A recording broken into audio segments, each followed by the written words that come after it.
Hallo liebe Kinderautoren, ja schön, dass ihr wieder uns reinschaut. Heute haben wir wieder ein ganz tolles Autorezept für euch und zwar Orangenmuffins. Die Teile richtet ihr am besten zu Hause her und könnt sie dann, wenn ihr es in Alufolie schön einwickelt, toll im Rucksack oder der Tasche transportieren. Eignet sich super, wenn ihr mit den Kindern eine Wanderung gemacht habt und später am Lagerfeuer beieinander steht.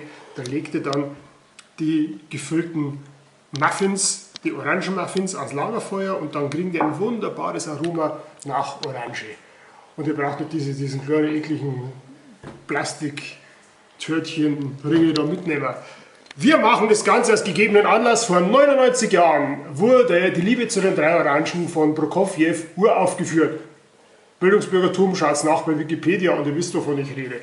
Also, wir haben uns einen Muffinteig, haben meine Helferinnen zubereitet. Deren Geheimrezept gibt es dann demnächst auf kinderautor.de online zu lesen. So, ihr schneidet Orangen in der Mitte durch, drückt sie aus, den Orangensaft nicht wegschmeißen, den könnt ihr trinken, ja, und füllt dann unseren Muffinteig in diese Orangenschalenhälften ein. Nicht raumvoll machen, ihr wisst es ja selber, es ist ein chemisches und physikalisches Gesetz. Wenn ihr den Teig heiß macht, dass der plötzlich an Format gewinnt, so wie ich über Weihnachten und Silvester. Und dann braucht das Ganze etwas Fläche zum Ausdehnen. Und anschließend geben wir das Ganze ins offene Feuer bzw. den Gasgrill.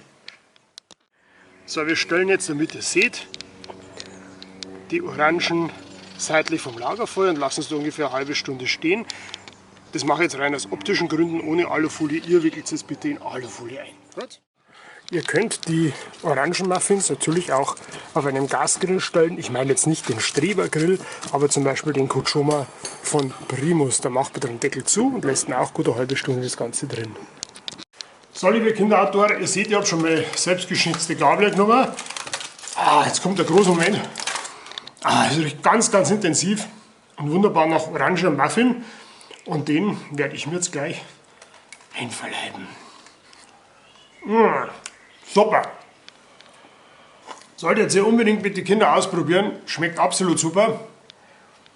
Ein tolles Lagerfeuerrezept. Ein tolles Lagerfeuerrezept, total simpel, macht den Kindern Spaß und schmeckt richtig, richtig gut.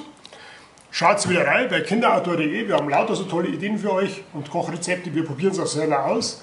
Ich weiß jetzt bloß nicht, wie viel flammig heute unser Lagerfeuer war. Ist ja egal, mehr flammige Kochstelle. Auf jeden Fall bieten wir deutlich mehr als Pfannkuchen, Stockbrot und viel Blabla und nachgeschriebene Rezepte bei uns. Seht ihr selber, könnt ihr zuschauen, wenn wir das Ganze zubereiten. Das detaillierte Rezept zum Muffinteig findet ihr auf kinderautor.de. Ich freue mich, wenn ihr vorbeischaut. Ihr dürft uns gerne liken, unseren YouTube-Kanal abonnieren. Wir sehen uns wieder. Für euch. Servus, euer Uli. Macht's es gut.